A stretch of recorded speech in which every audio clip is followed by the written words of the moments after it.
l'enregistrement. Et je vais me présenter. Tout d'abord, je m'appelle Xavier Gillet, je suis formateur au sein du pôle formation du CLEMI et je suis un ancien professeur des écoles et formateur de jeunes enseignants. Et donc aujourd'hui, pour parler plus précisément de la radio en grande section, eh bien nous avons le plaisir d'accueillir Patricia Hamel, que je vais laisser se présenter. Simplement, je vous précise comment nous allons fonctionner. Patricia va vous faire sa présentation. Et puis, on va se garder une petite dizaine de minutes à la fin de cette heure de webinaire pour que vous puissiez, si vous le souhaitez, lui poser des questions. Pour ces fameuses questions, et là, je vous propose de les écrire dans la conversation. Je vais les lister au fur et à mesure pour pouvoir les lui poser ensuite en fin de webinaire. Patricia, c'est à toi. Alors, bonjour à toutes et tous. Je remercie toute l'équipe du CLEMI National pour cette invitation. Donc, je suis Patricia Hamel, je suis professeure des écoles et depuis une dizaine d'années, coordonnatrice d'un réseau d'éducation prioritaire renforcée à Nîmes. Et je suis aussi depuis 5 ans formatrice au CLEMI académique de l'Académie de Montpellier. J'ai pas mal d'expérience en photoreportage notamment, et également en radio depuis quelques temps. Et donc, le développement d'aujourd'hui sera basé sur une expérience en maternelle et plus particulièrement en grande section qui a été menée avec une école de mon réseau d'éducation prioritaire renforcée. Donc, je vais partager tout de suite mon diaporama. J'espère que tout le monde y voit bien. Donc, le questionnement, c'est bon ? Donc, le questionnement qui va nous animer aujourd'hui est le suivant. Comment la production radiophonique à l'école maternelle pose les premiers jalons d'éducation média et information tout en agissant directement dans l'enseignement du langage. En effet, ce sont des programmes qui sont bien imbriqués et je vais essayer de vous en faire la démonstration dans l'idée d'une progressivité qui s'installe dès la grande section.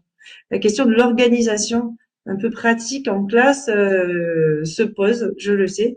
Donc, on va essayer d'y répondre avec notre expérience. Alors, nous, c'est une expérience en grande section dédoublée, mais qui peut tout à fait s'adapter, à mon avis, en grand groupe, compte tenu de ce que je vais proposer. Pourquoi la grande section, en particulier, pour commencer cette activité comme je vais la présenter? Ça n'exclut pas qu'on puisse faire de l'enregistrement, de l'écoute radiophonique en petite section et moyenne section, mais en grande section, typiquement, les jalons du langage en situation sont posés et on peut se diriger et se concentrer davantage vers l'autre composante de l'enseignement de l'oral qui est le langage décontextualisé.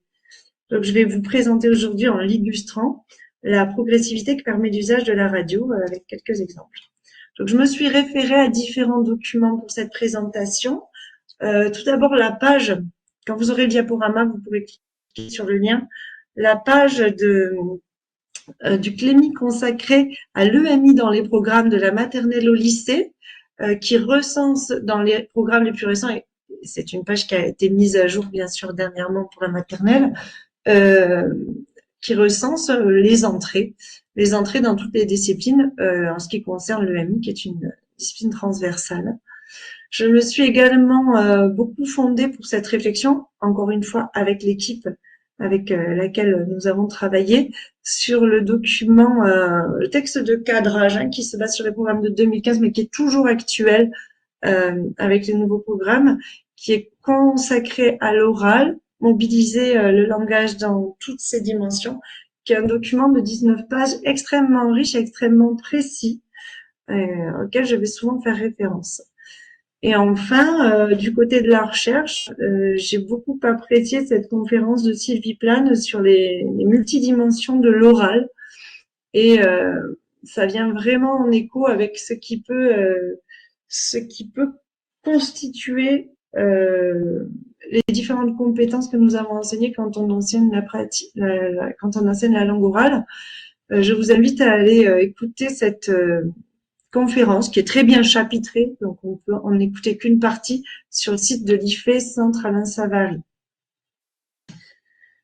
Donc, Comme je vous le disais, je prends l'exemple d'un projet annuel en grande section, Radio Pirouette. Annuel, ça a de l'importance. Hein. C'est effectivement quelque chose qui s'inscrit dans une sorte de progressivité et qui ne peut pas se cantonner à une période ou à un petit moment dans l'année. C'est le genre de projet dans lequel on s'engage sur une année complète et éventuellement en équipe d'une année sur l'autre.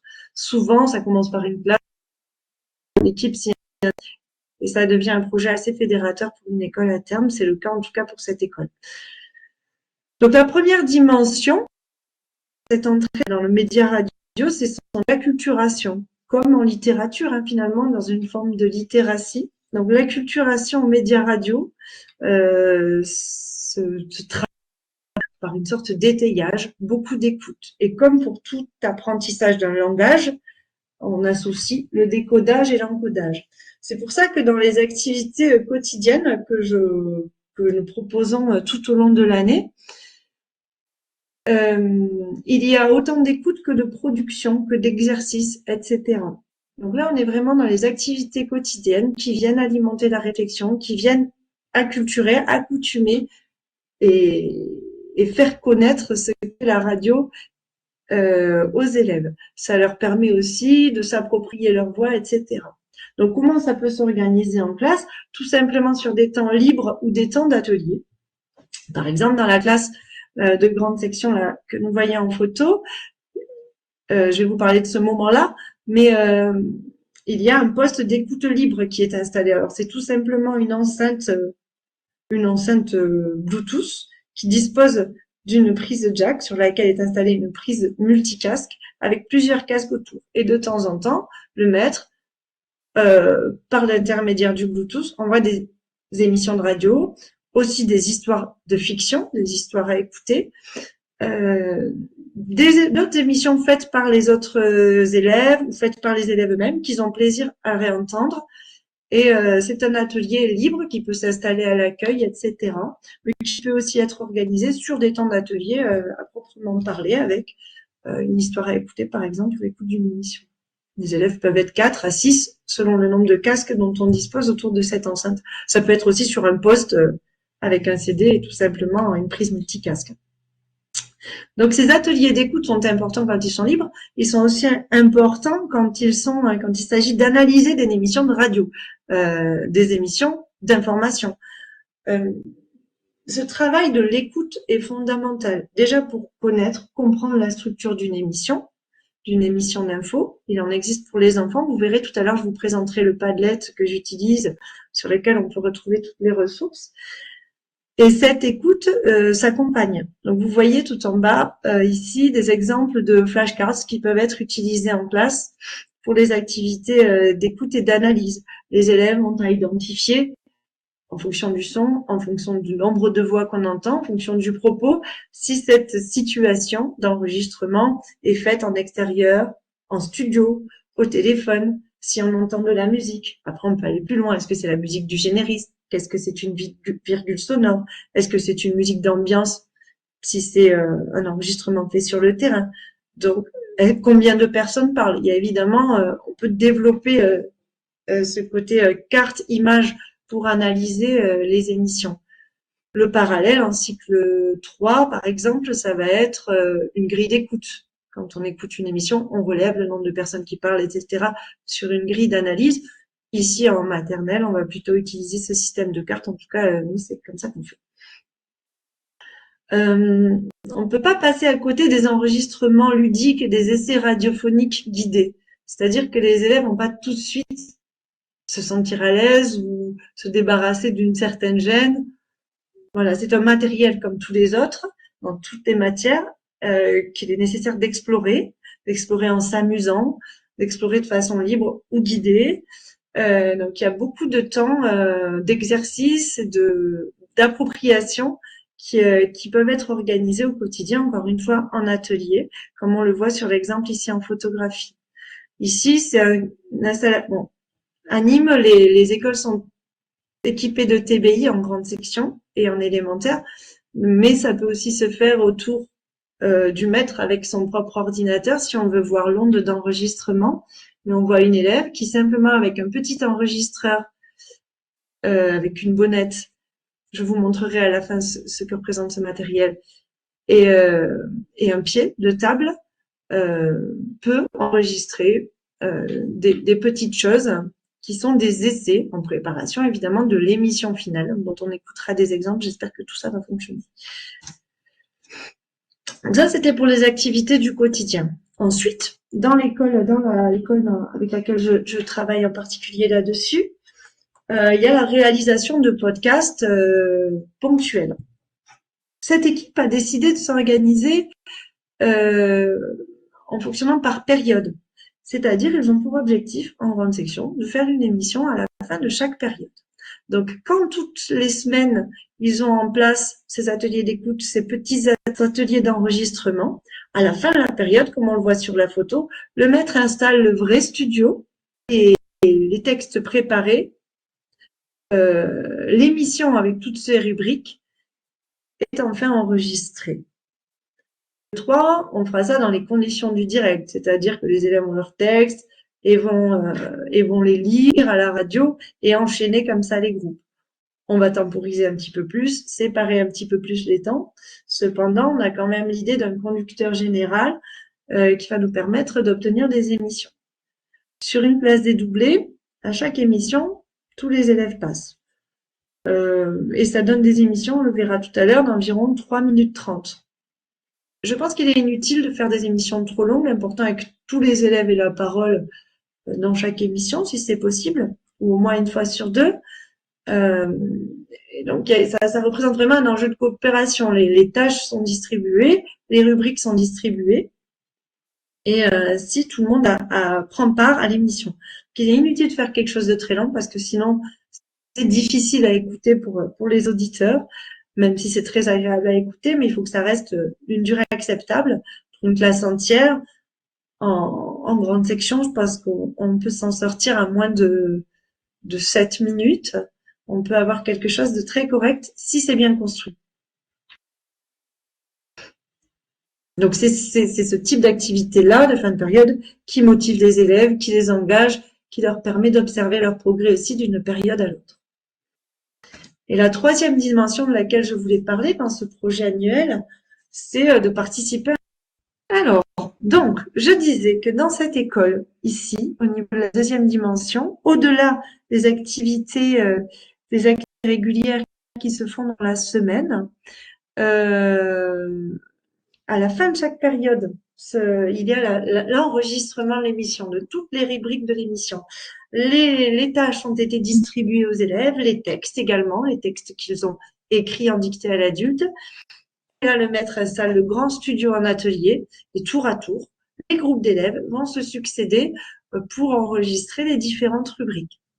Je disais qu'en grande section, on atteint, en grande section dédoublée, pardon, on atteint des émissions de moins de 4 minutes généralement. Je pense qu'en classe entière, on peut être à moins de 8 minutes, ce qui semble être une durée tout à fait acceptable. Au-delà, c'est un peu long pour les auditeurs. L'idée est que tous les élèves participent à chaque fois, mais avec des prises de parole pas forcément longues, mais vous le verrez et vous verrez pourquoi. La troisième dimension, c'est la construction d'un projet valorisant et fédérateur. Comme nous l'avons vu, c'est une activité qui nécessite la coopération de tous les élèves. Ça nécessite que les élèves fassent des choix par rapport aux intentions de l'émission, quel est l'angle choisi, que veut-on dire, pour qui. Et tout ça va permettre une grande appropriation du projet, donc un investissement des élèves. Ça se construit de différentes manières chez nous. Notamment, il y a des rendez-vous hebdomadaires. Il y a un moment de la semaine qui est décidé dans toutes les classes. On écoute une émission faite par une autre classe de la circonscription ou une autre classe ailleurs en France. Et pour ça, vous verrez sur le digipad que je vous montrerai à la fin, il y a des ressources. On peut aller consulter les ressources des lauréats du prix médiatique en radio élémentaire ou maternelle. Il y a les émissions sur les stations de radio habituelles. Il y a aussi les sites internet des différentes écoles qui ont des radios scolaires. Nous, on diffuse tout ça sur la plateforme Radio Éducation de l'Académie de Montpellier. Cette réalisation et cette existence, en fait, cette visibilité, il y a des étapes à passer. Donc, le choix d'un nom de radio, Radio Pirouette, ça a été choisi évidemment par les élèves. Ils ont fait ce logo-là en art visuel avec de la pâte à modeler, comme vous le voyez. Ça a été mis en page de différentes manières. Ils ont choisi leur logo, etc., avec le maître. Et puis, ils ont évidemment réalisé leur générique. Vous l'entendrez tout à l'heure quand on écoutera des émissions à titre d'exemple. Entrons dans ce qu'il y a de particulier sur cet outil dans l'enseignement du langage oral. La radio scolaire, typiquement, c'est une situation de communication avec une intention de communication et d'information authentique. Des personnes vont réellement écouter ce dont les élèves parlent. Ils parlent de choses qu'ils ont réellement vécues ou sur lesquelles ils se sont réellement documentés. Mais aussi, donc cette situation de communication est effectivement authentique. Ce sont des choses réellement vécues ou réellement apprises par les élèves qu'ils souhaitent communiquer ou dont ils souhaitent informer des personnes qui vont réellement les écouter avec un sincère intérêt. Et asynchrone parce qu'effectivement, contrairement à une situation de communication orale, en situation bien évidemment, mais même décontextualisée avec un auditoire présent, l'auditoire n'étant pas là et les écoutants pouvant les écouter à tout moment, ça a une certaine particularité, ce côté décalé dans le temps, et ça a un grand intérêt au niveau pédagogique. Alors, ce langage décontextualisé, c'est-à-dire qui n'offre aucun soutien visuel, aucun soutien de contexte, évidemment, pas en présence, diffère du langage en situation. Et il doit être nécessairement plus précis et plus organisé. C'est la condition de la compréhension du message que l'on souhaite passer. Et donc, pour cela, la radio est un outil intéressant. Cette authenticité stimule ce besoin de se faire comprendre. Et cette absence de repères visuels et contextuels, qui viennent doubler le langage en situation bien souvent, oblige à l'explicitation. Là, j'ai noté entre parenthèses les 3 C. Alors, les 3 C, c'est un code pour le langage, l'écriture radiophonique à proprement parler, mais avec les plus grands. Mais cela dit, ça peut s'adapter tout à fait à cette histoire en maternelle. Ça veut dire court, clair et concis. Donc, c'est vrai que cette nécessité d'écriture de messages courts, clairs et concis est la clé de la compréhension pour l'auditoire. Donc, ce sont des choses avec lesquelles on peut travailler avec les élèves et qui les obligent à faire certains efforts de recontextualisation, etc. Donc, cette structuration précise et organisée du langage à ce moment-là est tout à fait en cohérence avec ce qu'on appelle l'oral scriptural. D'ailleurs, la radio s'écrit. La radio s'écrit en dictée à l'adulte, les textes se travaillent en amont, surtout en maternelle parce qu'il n'y a pas la lecture qui peut venir en soutien. Mais c'est vrai que, hormis quelques particularités du langage oral, des formes négatives qui vont sauter, etc., on est quand même sur une construction aussi importante aussi rigoureuse, dirais-je, que celle de l'écrit. Donc, c'est une forme d'oral bien particulière, un oral élaboré. Ce caractère asynchrone a aussi une vertu pédagogique, bien sûr, au-delà de permettre aux élèves de temporiser, de recommencer, de s'exercer, c'est qu'elle permet au maître ou à la maîtresse de travailler spécifiquement certaines composantes de l'oral. Sylvie Plane, dans sa conférence, nous livre un schéma, vous le verrez peut-être, dans lequel elle détermine les différentes composantes de l'oral, la conceptualisation du message, sa formalisation, dans la syntaxe, etc., son articulation, et puis en parallèle, quand on est dans une conversation, la mise en mémoire de l'info suivante, la compréhension de l'info qui est ouverte, etc. Donc cette boucle peut être un peu ralentie, freinée, stoppée, et il peut y avoir certains feedbacks avec l'enseignant, avec soi-même, avec le groupe, pour travailler certains points précis pour les élèves. Ça permet de différencier les objectifs en fonction du niveau des élèves qui, comme on le sait, peut être très divers en conditions. Je vous présente maintenant la progressivité telle qu'elle a été pensée par mes collègues à l'école Vaillant et comment ça se lie aux enjeux de la maîtrise de la langue orale. Donc il y a vraiment cette idée de cheminement qui va venir doucement conserver certains aspects du langage en situation pour ramener les élèves à la construction d'images mentales, à l'évocation de quelque chose d'absent et à la nécessité de se documenter. Donc on a réellement en parallèle les enjeux de l'enseignement de l'oral et les enjeux de l'éducation aux médias et à l'information, vous allez le voir. Pendant la première partie de l'année, on va dire au premier semestre, si on peut parler ainsi, on travaille sur le langage d'évocation, de la description à l'argumentation. Et l'enseignant va veiller à se baser sur des objets de référence, quand on construit l'émission, de moins en moins concrets. Première émission de l'année, je ne veux pas vous la faire écouter, mais c'est l'évocation d'une sortie à partir de photos et d'éléments glanés. En l'occurrence, l'année dernière, les élèves sont allés en sortie dans un bois, ont ramassé des éléments, le maître a fait des photographies et reprend tous ces éléments sous les yeux, dans les mains des élèves, pour se souvenir, solliciter des souvenirs et réécrire en dictée à l'adulte les événements vécus pour les raconter. On est sur quelque chose d'assez simple qu'on connaît très bien en maternelle. La deuxième émission a été faite à partir de capsules sonores sur une autre sortie. Cette fois-ci, ce sont des sons qui ont été enregistrés par le maître, différents sons à différents moments de la sortie.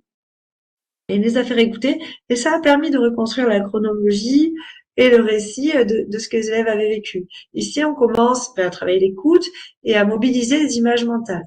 Ça a à la fois ce travail d'écoute, mais c'est aussi à la fois ce travail d'acculturation, parce qu'on le sait, les images mentales, les capsules sonores sont des choses qui sont utilisées en radio et qu'à terme, les élèves vont pouvoir utiliser dans leurs émissions également. La troisième émission, puis je vais essayer de vous la faire écouter, elle dure 3 minutes 30, un peu moins. C'est l'évocation à partir de souvenirs et petit à petit, on va vers l'argumentation, l'évocation des goûts et des préférences. Et là, on part un petit peu plus sur de l'implication personnelle. Donc, vous voyez le cheminement qui est fait et cette espèce de complexification des composantes de l'oral entre le langage de situation et le langage décontextualisé. Donc, je vais vous faire écouter, si j'y arrive, l'exemple d'une émission sur le cinéma. Donc, comme vous l'avez entendu dans cette émission, il y a la phase de contextualisation, bien évidemment, des extraits musicaux, et ils racontent ce qu'ils ont vécu, et puis vers la fin, ils vont dire ce qu'ils ont préféré en montrant tout ce qu'ils ont appris de beau dans ce dispositif École et Cinéma. Pour la deuxième partie de l'année, on va être plutôt sur l'interaction et la recherche d'informations, ce qui est quand même à proprement parler une compétence en éducation aux médias et à l'information, parce qu'ils vont continuer à en faire beaucoup en élémentaire, bien sûr. Donc, cette idée de poser des questions est particulièrement intéressante parce que ça crée du sens. C'est-à-dire quand j'ignore quelque chose, mais que je veux quand même transmettre une information sur tel ou tel sujet, et aller voir des experts. Et ça, c'est vraiment, mine de rien, quelque chose qu'on a l'habitude de pratiquer, mais quand on l'explicite ainsi dans le contexte d'un média scolaire, ça prend tout son sens parce que du coup, la technique de l'interview va se développer et le sens des questions sera de plus en plus réfléchi et elles seront de mieux en mieux organisées à force de pratiquer. Là aussi, il y a une forme de progressivité qu'on a installée donc sur la deuxième partie de l'année. Et de la même manière, on s'éloigne du vécu direct, du monde de référence de l'élève, plus on complexifie la recherche d'informations et la transmission d'informations. La quatrième émission se consacre à l'interview d'un intervenant après une situation vécue par les élèves. Alors, ils ont pu faire avec la chef de chœur qui intervient du conservatoire qui intervient pour animer leur chorale d'école, mais ça a aussi été le cas avec des intervenants cirque, etc. Puis les classes ne vivent peut-être pas les mêmes choses, donc peuvent faire des émissions différentes également. Donc là, ils connaissent des éléments de contexte, ils peuvent les apporter eux-mêmes à partir de leur vécu. Ils connaissent la personne, ils connaissent la situation. C'est une chose un petit peu différente, un peu plus tard dans l'année, quand cette fois-ci, ils décident de s'intéresser à un sujet peu connu par eux-mêmes, moins connu. Donc, il est nécessaire comme tout journaliste qui se respecte, de se documenter sur le sujet, d'aller soi-même faire des recherches. Et l'interview se construit différemment, du coup, avec cette nécessité de se documenter en amont. L'interview se construit différemment, mais aussi les éléments de contexte, l'introduction, les lancements de l'émission sont construits différemment. Si vous voulez bien, on va fonctionner de la même manière. On va retourner sur le lien qui est dans le chat. Je vais le remettre. Et cette fois-ci, vous allez écouter l'émission au sujet de la chorale. Je vous laisse écouter cette émission et vous verrez, donc les éléments de contexte sont posés. On demande à l'intervenante de faire des réponses assez courtes. Quelque chose qu'on demande en amont. Je vous laisserai écouter d'autres émissions ensuite, notamment celle, si vous voulez, sur le métier de pompier. Vous sentirez les différences d'écriture au niveau des questions qui sont posées au pompier qui est quand même venu dans la classe comme expert de ce métier. On est sur la nécessité de contextualiser et pour les élèves et pour les intervenants une plus grande nécessité de contexte. Je vous laisse encore 2 minutes pour écouter. Alors, je pense que vous avez fini d'écouter les émissions que je vous ai proposées. Et j'espère que vous pouvez sentir cette idée de progressivité liée aux enjeux de maîtrise de la langue orale, mais également cette progressivité dans les enjeux d'éducation aux médias à l'information, dont on sème les premiers jalons et pour surtout une acculturation et des attitudes aussi de compréhension de la façon dont l'information se cherche et se transmet. Donc, évidemment, pour mener ce genre de choses, il est important de se former. Et la circonscription peut s'adresser aux clémies académiques pour organiser des formations d'enseignants, des formations de formateurs. Ça existe sur les temps d'animation pédagogique. En éducation prioritaire, des temps peuvent être dédiés. Et dans toutes les académies, des formations autour de la radio scolaire peuvent vous être proposées pour fonctionner directement en lien avec votre projet d'école. Par la suite, un accompagnement peut être intéressant pour faire exister un projet d'une telle ampleur, parce que ça paraît toujours un peu impressionnant, mais je vais parler un petit peu du matériel ensuite, mais en réalité, quand ça s'inscrit dans le quotidien des classes, c'est plutôt facilitant pour aborder plusieurs points du programme. Donc, vous pouvez avoir accès à un digipad. Je vous enverrai le lien avec le mien. Je vais vous le montrer juste après. Ou un Padlet. J'avais auparavant un Padlet et aujourd'hui j'utilise le digipad digital parce que c'est l'outil consacré pour l'éducation nationale. Je vais vous le montrer. On organise aussi dans ma circonscription un groupe de travail plusieurs fois dans l'année avec des élèves. Et du coup, on ajuste en fonction des besoins précis. C'est très rapide sur la plateforme académique, celle du coup que vous avez utilisée. C'est à votre académie. Donc, on est vraiment dans la production médiatique de vos écoles. Je pense notamment à certaines académies qui, il me semble, ont un partenariat avec des radios associatives locales et qui utilisent leur plateforme pour diffuser leur production.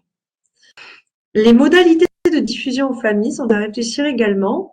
Moi, mes collègues mettent le QR code qu'on peut générer directement sur la radio éducation, le mettre devant la classe. On peut générer un lien pour mettre sur le VNT. On peut coller le QR code dans les cahiers de vie, pourquoi pas. On peut faire des écoutes sur un temps d'accueil où on garde un peu les parents. Différentes solutions peuvent être trouvées. Et c'est très intéressant de réfléchir à ça quand même en amont, parce que si on veut que cette situation soit authentique, et je crois qu'il faut que ça le soit, c'est quelque chose qui se réfléchit. À destination de qui, pourquoi. Donc les autres élèves, les parents. C'est quelque chose qui est nécessairement explicité aux élèves et avec les élèves et décidé avec eux-mêmes dès le début du projet annuel. Et puis ensuite, pour valoriser, fédérer encore plus, des événements ponctuels peuvent être organisés dans le réseau, dans la circo, dans l'école, lors d'actions de liaison école-CP, des ateliers avec les parents, tout un tas d'actions peuvent être imaginées pour valoriser, faire participer un maximum de monde, hein, parce que une fois que vos élèves seront un petit peu experts de la radio, pourquoi pas inviter des parents euh, à leur émission pour mener l'interview, les faire participer aussi également. C'est des choses qui se font au cas par cas et c'est toujours assez intéressant. La fameuse question du matériel. Voici comment on fonctionne ici. Comme je vous l'ai dit, il y a deux sortes de matériel. Il y a une mallette mobile qu'on a pour la circonscription. De notre côté, elle a été achetée avec le soutien des SDVN particulier une année parce qu'on avait ce projet-là. Ça peut être sur le budget pédagogique de la circo si elle décide de s'équiper. Si vous êtes en cité éducative, c'est une entrée. Aujourd'hui, avec notre école Faisons-la ensemble, il y a aussi des solutions et c'est même une très bonne solution pour s'équiper en matériel. Voici à quoi ressemble à peu près l'acquisition. Mais si vous vous adressez à Xavier par ailleurs par la suite, on pourra vous donner le Clémy national dispose de listes de matériel indiqué pour s'équiper. Là, c'est un matériel qu'on a eu il y a quelques années déjà, mais aujourd'hui, il y a des matériels encore plus performants et qui simplifient encore les choses. Je pense au Zoom P8, par exemple. Ici, en comptant l'ordinateur, on en a eu pour 1200 € environ. Et ensuite, pour ces fameux temps d'enregistrement dans la classe, au quotidien, ces activités, pour 200 €, même un peu moins, on peut se fournir. Alors, j'ai dessiné, parce que je les avais pas dans les mains, puisqu'ils sont dans les classes actuellement. Juste quelque chose de très simple pour s'exercer, commencer à s'acculturer et faire dans l'école beaucoup d'activités très faciles, mais aussi en sortie, c'est du matériel qui se déplace.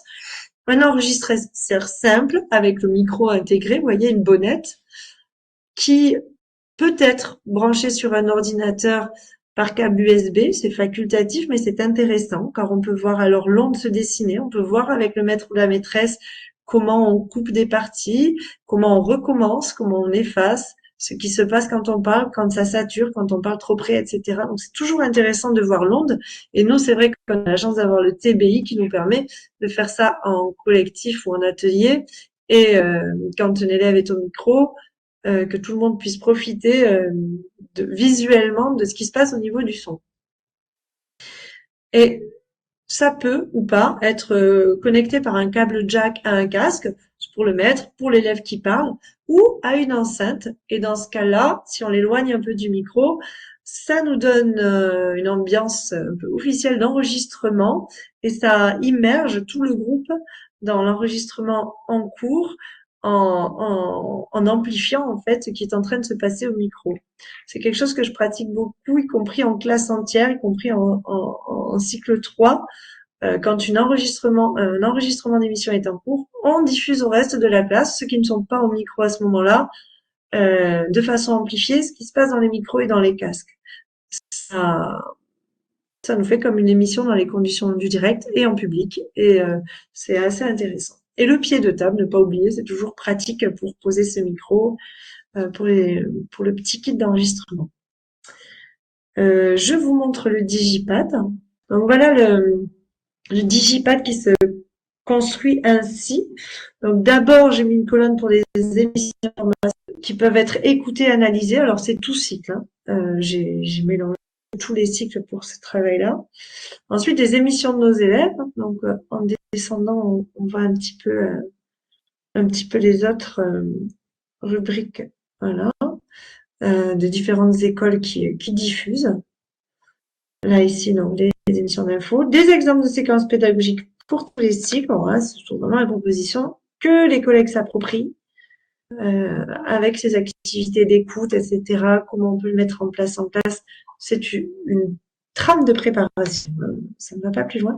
La carte des radios scolaires, là, pour écouter des émissions de notre classe.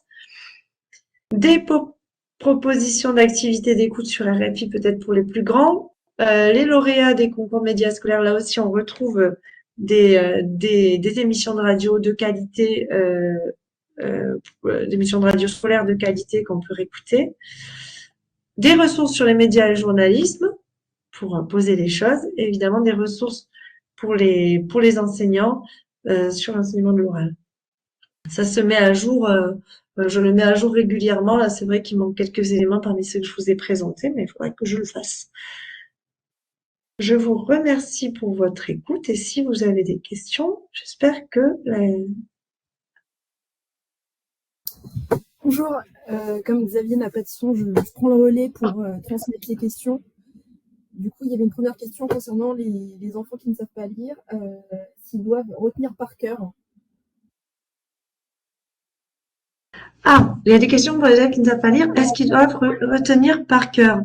Oui, ils savent pas lire. Et effectivement, alors il y a plusieurs solutions selon les enseignants et selon les moments de l'année, selon les élèves. Effectivement, certains vont prendre leur petit texte quand c'est du texte écrit.